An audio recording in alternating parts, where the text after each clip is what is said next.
Shalom Elohim, Bapak Ibu sekalian, teman-teman sekalian. Puji Tuhan, kita ketemu lagi dalam program Kesaksian Iman. Saya berdoa, saya berharap Bapak Ibu sekalian sehat, bahagia, dan dalam perlindungan Tuhan yang sempurna, serta diberkati Tuhan berlimpah-limpah. Bapak Ibu sekalian, terima kasih untuk dukungannya selama ini. Tuhan memberkati setiap kebaikan dan kasih Bapak Ibu sekalian, sehingga pelayanan ini tetap berlangsung, tetap memberkati, dan saya berterima kasih sekali untuk semua doa-doanya, dan kita terus akan berdoa bagi keselamatan jiwa-jiwa. Bapak Ibu sekalian, hari ini kita akan mendengarkan kesaksian dari seorang anak muda, seorang santri yang begitu cerdas, begitu kritis di dalam pendidikannya, di dalam pendalaman imannya, dan dia melakukan penelitian, melakukan riset terhadap ayat-ayat Al-Quran yang dilarang untuk dibaca pada saat dia nyantri dalam suatu pondok. Bapak Ibu sekalian, akibatnya apa? Terjadi hal yang mengejutkan, di mana anak muda ini mengalami suatu hidayah, mengalami suatu pencerahan, mengalami suatu jamahan Tuhan, dan imannya mulai goncang. Mari kita saksikan bersama-sama.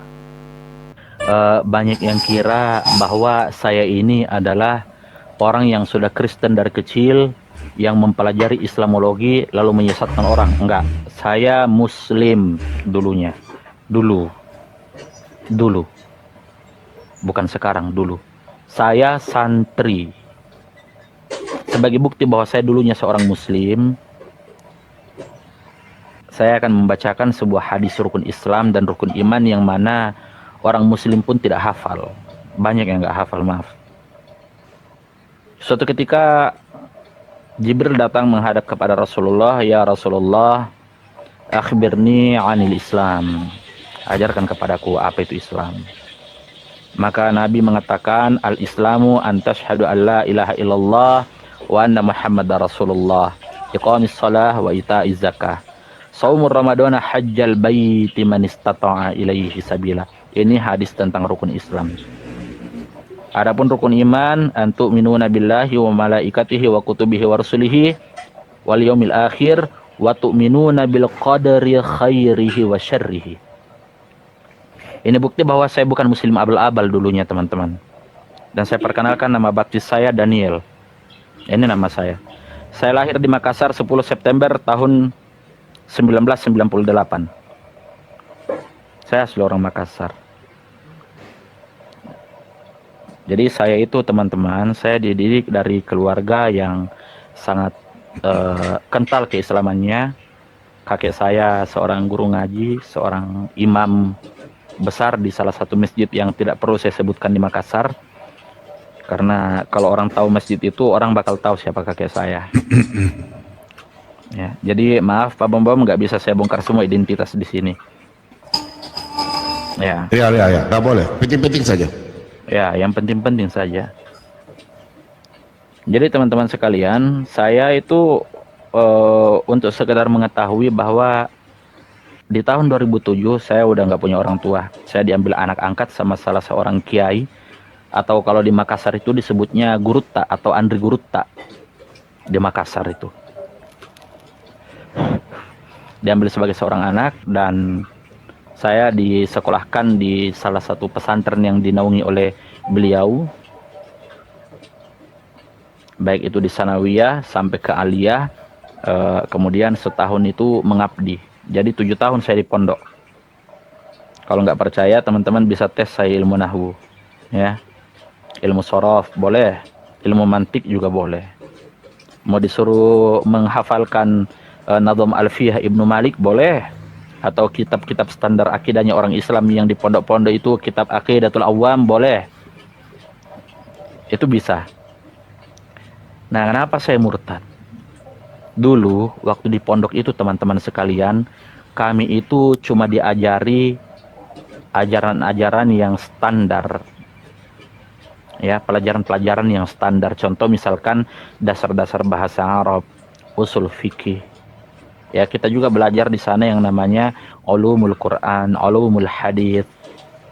Kita belajar yang kayak gitu. Ya, kita belajar ilmu mantik, nahwu, saraf. Kita pelajari yang kayak gitu.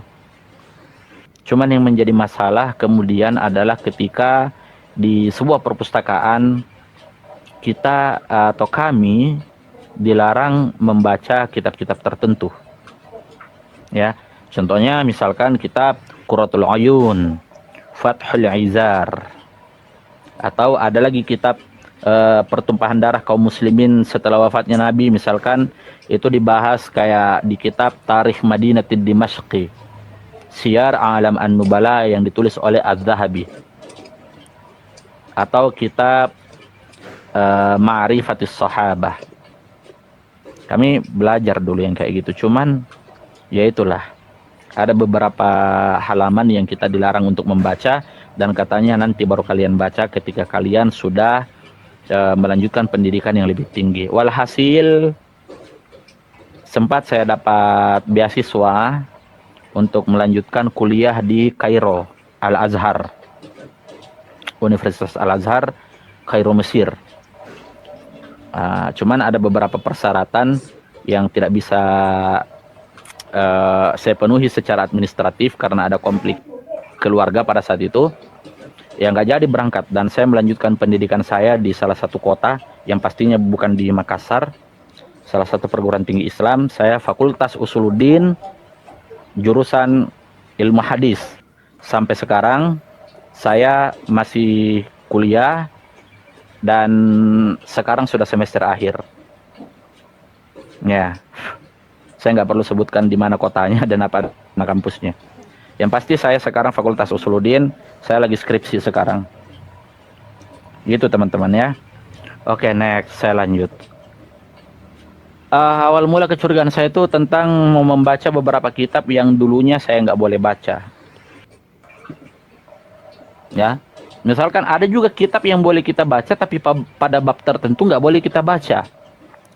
Contoh misalkan kitab Sahih Muslim atau kitab Sahih Al-Bukhari. Kami diajarkan di pondok, tapi pada bab tertentu kami tidak boleh membaca atau tidak boleh diajarkan itu. Ada juga kitab syarah teman-teman. Misalkan syarahnya Sahih Al-Bukhari itu yang paling terkenal atau yang paling mutabar atau yang paling otoritatif, ada namanya kitab Fathul Bari Bisyarhi Sahihul Bukhari. Jadi karena namanya kita di kampus ini namanya mahasiswa itu bebas keluar masuk perpustakaan, kita baca apa yang kita mau baca. Karena fakultas saya adalah Fakultas Usuluddin dan saya bergelut di bidang ilmu hadis, saya membaca tentunya kitab-kitab hadis, dan ada banyak. Jadi kitab-kitab hadis yang saya baca itu kitab yang gundul, bukan yang gondrong, bukan kitab terjemahan teman-teman. Jadi saya nggak bisa ditipu kalau pakai terjemahan. Dan memang saya anti membaca terjemahan. Karena kalau kita berbicara terjemahan, kita banyak ditipu. Termasuk orang-orang Depak juga nggak becus dalam menerjemahkan Al-Quran. Makanya saya anti betul itu kalau bicara terjemahan. Jadi saya buka kitab-kitab aslinya, dan ternyata ada banyak riwayat yang saya temukan yang mengindikasikan bahwa, tapi saya belum mengklaim ya, saya bilang waktu itu, jangan-jangan apa yang saya yakini ini tidak benar. Ya, saya memulai sebuah riset pada saat itu, tentunya berdasarkan disiplin ilmu yang saya pelajari. Misalkan ketika saya meneliti sanad hadis itu, ada yang namanya ilmu jarah wa ta'dil. Ya, ternyata jarah wa ta'dil juga itu punya banyak kelemahan, ilmu jarh wa ta'dil itu. Karena kualitas perawi hadis itu bisa ditetapkan sebagai perawi yang fiqh atau tidak fiqh, yang adil atau tidak adil, kadang-kadang bukan dinilai secara objektif, tapi berdasarkan tendensi. Kadang beda mazhab dikit, langsung oh ini tidak fiqh ini perawinya, ini nggak bisa dipercaya, ini batil. Kadang-kadang kayak gitu, teman-teman. Disitulah saya kembangkan penelitian saya. Akhirnya saya keluar dari keluar dari beberapa metodologi yang selama ini saya anggap sebagai sebuah doktrin seperti ilmu jarh wa ta'dil. Saya keluar, saya menggunakan metodologi penelitian barat untuk melacak sejarah. Ada yang namanya historiografi. Nah, jadi semua disiplin ilmu ini saya gabungkan metodologi penelitiannya Timur Tengah dengan metodologi penelitian barat. Bahkan metode-metode yang sering digunakan oleh kesarjanaan Muslim Barat itu juga saya gunakan, dan walhasil semua itu mengantarkan saya untuk menjadi seorang yang murtad secara sukarela. Saya murtad secara merdeka. Enggak merdeka sih, karena saya juga ada tekanan kalau ketahuan, karena sekarang kan masih sembunyi saya. Orang belum tahu kalau saya murtad. Saya kasih contoh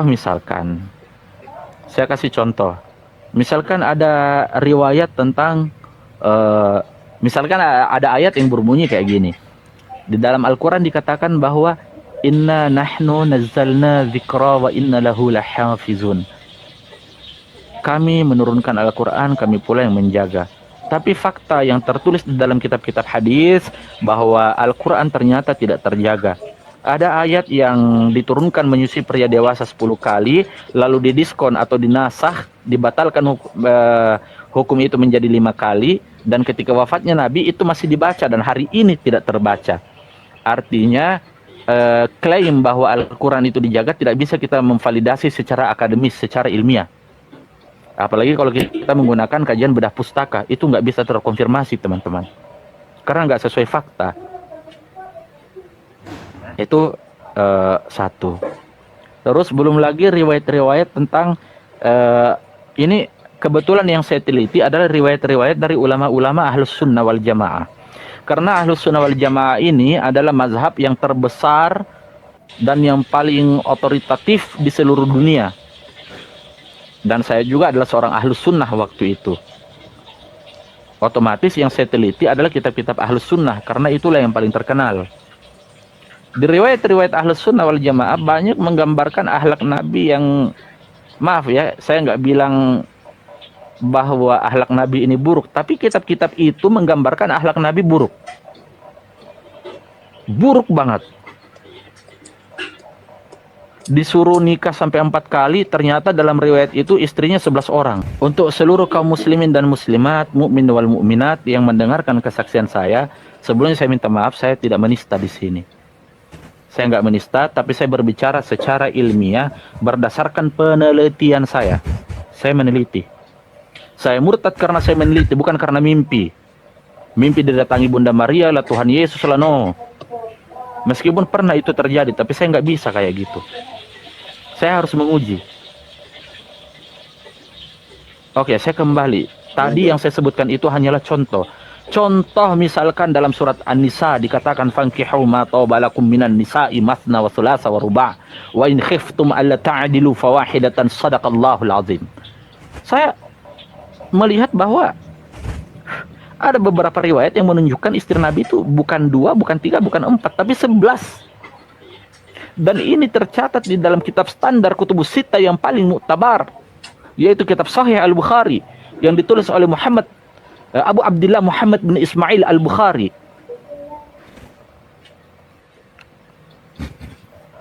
Ini nggak logik. Sedangkan kita diperintahkan untuk ati Allah, taat kepada Allah. Tapi yang dijadikan sebagai uswatun hasanah wal qudwah ternyata tidak taat kepada Tuhannya. Jadi pada saat itu, ingat bukan sekarang, pada saat itu saya berpikir agama macam apa ini? Agama macam apa ini? Itu satu.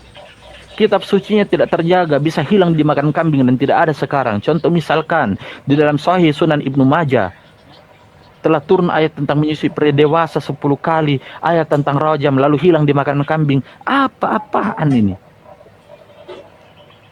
Sebagai seorang akademisi, sebagai seorang intelektual, sebagai seseorang yang mempertuhankan akal, mempertuhankan ilmu pengetahuan pada saat itu, bukan sekarang, pada saat itu saya mentuhankan ilmu pengetahuan. Itu nggak akan bisa saya terima. Akhirnya saya mulailah penelitian, saya mulai meriset, saya kumpulkan kitab-kitab kalau dikenal dalam kaum muslimin itu disebutnya kutubus sittah.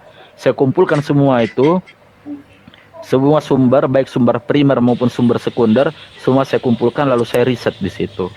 Akhirnya sampailah pada suatu keputusan bahwa saya harus memilih untuk tidak meyakini agama manapun. Selama 1 tahun, saya menjadi seorang ateis.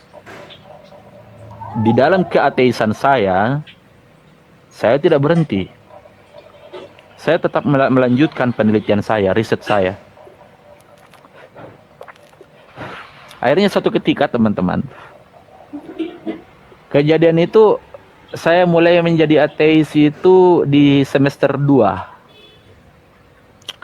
Ya, semester 3 dan semester, ya, jadi masuk semester 3 sampai semester 4 udah jadi ateis di situ. Jadi saya murtad di situ, tapi belum menganut agama apapun.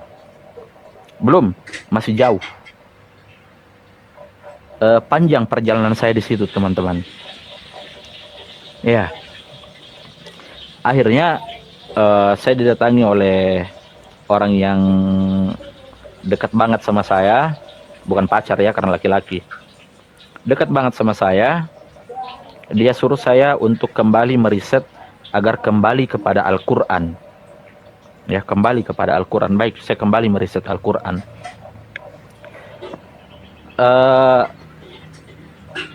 Setelah saya meriset pada saat itu, saya ketemu dengan beberapa ayat. Ya.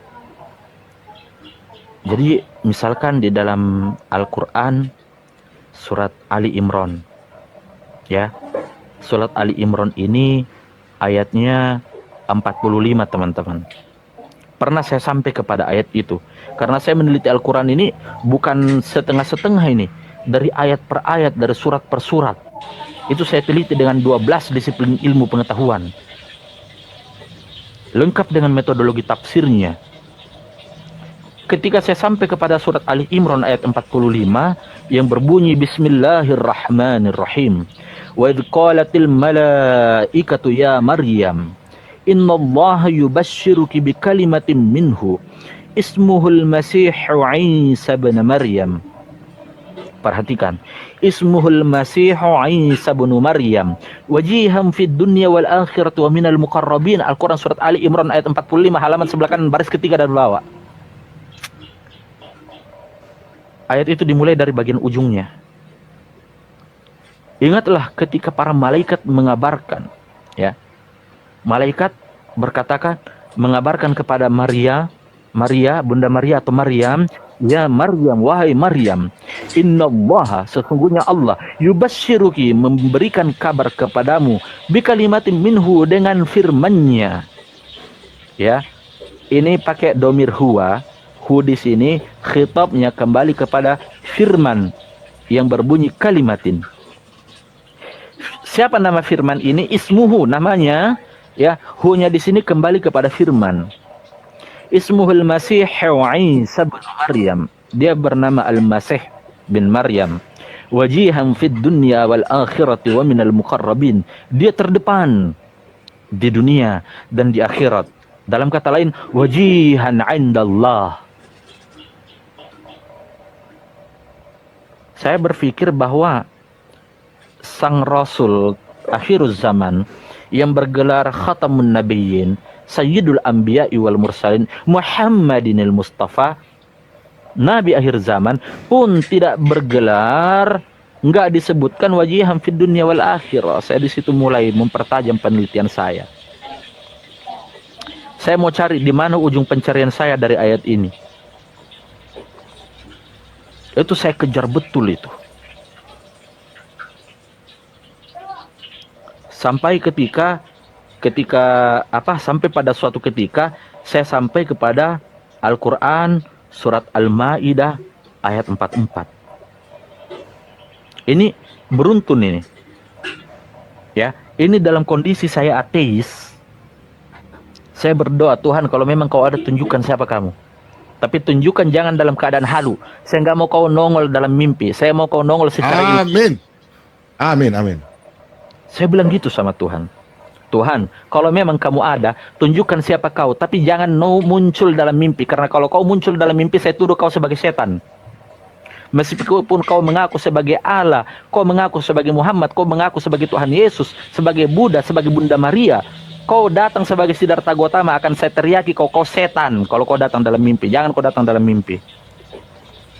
Kau muncul dalam wujud interpretasi tafsir, muncullah dalam wujud interpretasi penelitian, muncullah secara ilmiah. Itu doa saya kepada Tuhan. Akhirnya saya sampai kepada Al-Quran, surat Al-Ma'idah ayat 44. Bismillahirrahmanirrahim. Inna anzalnahu at-taurata fiha hudaw wa nur. يحكم بها النبيون الذين أسلموا للذين هادوا والربانيون والأحبار بما استحفظوا من كتاب الله وكانوا عليه شهداء فلا تخشوا الناس واخشوني ولا تشتروا بآياتي ثمنا قليلا ومن لم يحكم بما أنزل الله فأولئك هم الكافرون. Sungguh kami yang menurunkan perjanjian lama, yaitu Taurah. Taurah di sini yang ditulis. Ya, tapi Taurah itu kan perjanjian lama. Jadi saya menginterpretasikan sebagai perjanjian lama. Inna anzalnahu Taurah, Taurah bermakna perjanjian lama. Ya. Itu. Fiha, kepadanya hudaw wa nur, terdapat petunjuk dan cahaya. Yahkumu bihan nabiyyuna alladhina aslamu lilladhina hadu warrabbaniyuna wal ahbar. Ya, yang dengan kitab itu para nabi pada saat itu di masa perjanjian lama berserah diri kepada Allah, memberi putusan atas perkara orang Yahudi, demikian juga para rabi Yahudi dan para pendeta mereka. Perhatikan, kenapa para rabi dan para pendeta? Bimastuhfizu min kitabillah wa kanu alaihi syuhada. Karena mereka para rabi, karena mereka para pendeta, ingat bukan ustadz, bukan kiai. Para rabi, para pendeta diperintahkan untuk menjaga kitab Allah, dan dengan kitab-kitab itu para pendeta akan bersaksi. Catat ayatnya. Ini sebagai pelajaran juga buat teman-teman. Ya, mereka diperintahkan untuk memelihara kitab-kitab Allah dan mereka menjadi saksi terhadapnya. Karena itu, jangan takut kepada manusia, takutlah kepadaku. Jangan kamu jual ayat-ayatku dengan harga murah. Oleh karena itu teman-teman sekalian, di kalimat terakhirnya berbunyi, wa man lam yahkum, barang siapa yang tidak berhukum, ya, wa man lam yahkum bima anzalallah, dengan apa yang diturunkan Allah. Dalam konteks ayat ini adalah perjanjian lama. Faulaika humul kafirun. Kalian kalau nggak beriman kepada perjanjian lama, kalian kafir. Itu. Perhatikan itu teman-teman. Ya. Lalu saya sampai kepada ayat selanjutnya teman-teman, yaitu di ayat 46 surat Al-Ma'idah. Perhatikan baik-baik. Wa qaffayna ala atharihim bi'Isa ibn Maryam musaddiqan lima bayna yadayhi minat Taurah wa atainahu al-Injila fihi hudaw wa nur wa musaddiqan lima bayna yadayhi minat Taurati wa hudaw wa mau'izatan lil muttaqin. Oke. Jadi, dan kami teruskan jejak mereka dengan mengutus Al-Masih putra Maryam untuk membenarkan kitab sebelumnya, yaitu perjanjian lama, Taurat, dan kami menurunkan kepadanya perjanjian baru, yaitu Injil. Di dalamnya terdapat petunjuk dan cahaya, dan membenarkan perjanjian lama atau kitab sebelumnya, yaitu Taurat, dan sebagai petunjuk serta pengajaran untuk orang-orang yang bertakwa. Di sini saya mikir saya teman-teman, apalagi kalau kita sambung di ayat 47-nya, wal yahkum ahlul injil bima anzalallahu fihi wa man lam yahkum bima anzalallahu faulaika humul fasikun. Dan hendaklah pengikut Injil memutuskan perkara menurut apa yang diturunkan Allah di dalamnya. Barang siapa yang tidak memutuskan perkara menurut Injil atau apa yang diturunkan Allah dalam konteks ayat ini adalah Injil, maka mereka itulah orang-orang fasik. Di sini saya mulai melanjutkan penelitian saya. Akhirnya panjang kali lebar, nggak mungkin semua riset saya paparkan di sini, karena itu nggak mungkin, panjang banget. Belum ulumul Qur'annya, belum ulumul hadisnya, belum ijma dan kiasnya para ulama. Ya, nggak mungkin saya paparkan di sini. Saya persingkat, walhasil saya dibaptis dengan nama baptis saya Daniel. Haleluya, haleluya. 2 tahun yang lalu. Dan saya tidak akan menyebutkan di mana saya dibaptis dan siapa yang membaptis saya. Nggak usah, jangan. Jangan, lanjut. Ya. Cukup teman-teman tahu saya Daniel. Ya. Amin. Akhirnya ketika saya dibaptis, saya menyembunyikan keimanan saya di tengah komunitas karena saya tinggal di asrama. Saya punya beasiswa pada saat itu. Akhirnya ada satu kondisi di dalam ilmu psikologi agama itu, di mana ketika seseorang baru menemukan sebuah suatu entitas yang dianggap bahwa itu adalah sebuah kebenaran mutlak, kadang-kadang jiwanya itu nggak tenang. Dan saya membuat sebuah tulisan, diterbitkan di dalam jurnal kampus, dan ketika tulisan saya terbit, diputus beasiswa saya sampai hari ini. Sampai hari ini beasiswa saya diputus. Tanpa mereka mengetahui kalau saya murtad, tapi mereka curiga bahwa saya sudah murtad. Saya tinggal di sebuah asrama tahfiz, dan saya nggak mau sebutkan itu di mana. Dan saya tidak mau tempat tinggal saya pun diputus. Ya namanya juga kita kuliah sendiri ya, nggak dibantu sama orang tua karena namanya orang tua nggak ada. Jadi saya nggak mau tempat tinggal gratis saya hilang. Cukuplah beasiswa saya yang hilang. Dan yang terjadi sama saya sampai hari ini, kalau saya mau pergi gereja, saya alasan untuk pergi jogging, pakai celana training, saya singgah di gereja di mana yang saya bisa singgah. Itu yang terjadi sama saya sekarang. Amin. Haleluya. Amin. Amin. Amin. Itu yang terjadi. Dan kadang saya jujur, saya bukan Kristen yang baik, karena nggak setiap hari Minggu saya pergi ke gereja. Saya ke gereja kalau sanggup, kalau nggak sanggup ya sudah saya tidur karena sesuatu dan lain hal, karena kondisi yang tidak memungkinkan untuk saya bertemu Tuhan di dalam bait Allah, di dalam rumahnya, di dalam gereja. Seperti itu mungkin. Itu kesaksian singkat saya. Yang pasti saya murtad secara ilmiah, bukan karena halu, bukan lewat mimpi, bukan, no. Dan bukan karena perkawinan atau jatuh cinta kepada perempuan, no.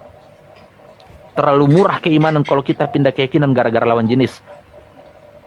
Terlalu murah keimanan kita ketika keimanan kita tukar dengan kemaluan perempuan atau kemaluan laki-laki. Nah, murah teman-teman. Kalian kalau ada yang mau mualaflah secara ilmiah, dan kalian yang mau murtad secara ilmiah, jangan karena selangkangan. Ya, karena banyak Pak Bom. Ini realitas yang terjadi. Amin, betul. Lalu dia membuat kesaksian bohong, ketemu Muhammad lah, ketemu inilah, itulah. Hai, saya yang pernah ketemu yang namanya Nabi Muhammad dalam mimpi, saya yang pernah ketemu dengan namanya Tuhan Yesus dalam mimpi, belum tentu saya mau bersaksi di depan umum. Karena saya akademisi, saya mahasiswa. Apalagi sekarang mahasiswa semester akhir. Saya lagi menyusun skripsi. Saya lah mahasiswa yang dipersulit skripsinya sampai hari ini, karena diindikasi bahwa saya murtad, meskipun mereka belum punya bukti bahwa saya murtad. Hanya karena saya cari tulisan saya yang muncul di jurnal kampus yang mengkritisi Al-Quran dan hadis, beasiswaku diputus dan saya dicurigai murtad. Padahal memang saya murtad sih sebenarnya. Waktu saya ateis, saya sudah pernah berdialog kepada beberapa pakar seperti profesor guru-guru saya. Dan saya juga berdialog kepada teman-teman baik di media sosial maupun tidak. Tapi apa yang terjadi ketika saya mendiskusikan tentang takhrij hadis, saya dituduh pertama, saya dituduh liberal. Padahal saya ateis. Saya nggak ngerti apa itu Islam liberal. Yang kedua, yang paling sering ini, saya dituduh Ahmadiyah atau Syiah. Sedangkan saya nggak tahu apa itu Syiah. Tapi orang-orang menyebut saya Syiah. Padahal waktu itu saya ateis. Sampai hari ini ketika saya berbicara masih ada aja yang komen, oh itu Syiah itu. Saya nggak tahu apa itu Syiah. Syiah nabinya Muhammad, dan tiap hari saya mencaci secara ilmiah sosok yang disebut nabi tersebut. Ilmiah ya, ingat. Ilmiah, garis bawahi. Jangan sampai saya kena delik lagi. Dan saya katakan sama teman-teman, mulai dari mimbar channel yang diberkati Tuhan ini, dari mimbar TikTok yang diberkahi oleh Tuhan ini, saya katakan kepada teman-teman semua, saya siap untuk kembali menjadi mu'alaf. Saya siap. Dengan catatan satu, kalahkan saya dalam perdebatan. Kalahkan saya dalam perdebatan. Benar. Terkait Amin. ulumul Quran dan Kita ulumul berikan hadis. kemuliaan bagi Tuhan Yesus. Haleluya, puji Tuhan. Haleluya. Terakhir saya mau sampaikan, silakan nanti kalau ada yang mau bertanya. Terakhir saya mau sampaikan bahwa apa yang saya lakukan selama ini itu hanyalah bentuk edukasi. Saya bukan mencaci. Amin. Ya, saya bukan mencaci, tapi saya hanya berbicara terkait masalah apa yang saya dapatkan di dalam penelitian saya.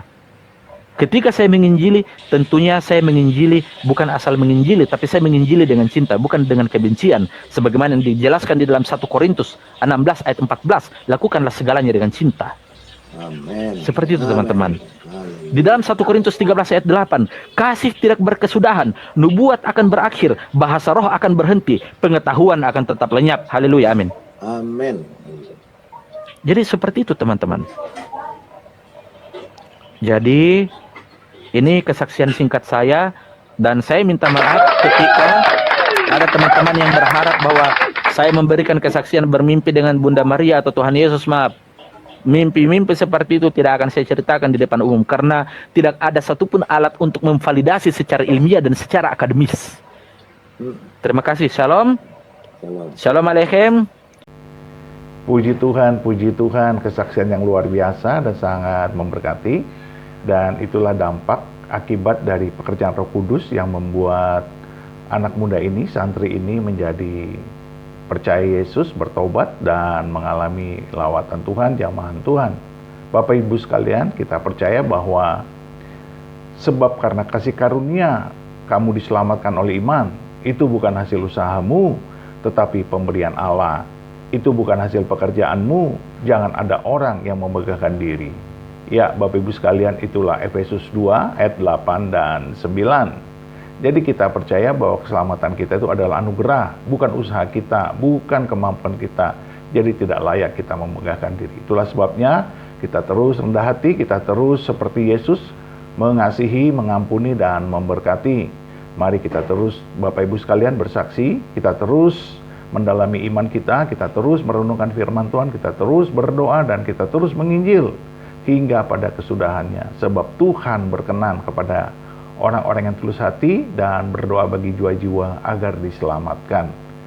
Terpujilah nama Tuhan. Tetap maju bersama Tuhan Yesus, Bapak Ibu sekalian, dan percayalah Tuhan beserta kita dari sekarang sampai selama-lamanya, di dalam nama Bapa dan Anak dan Roh Kudus, di dalam nama Tuhan Yesus.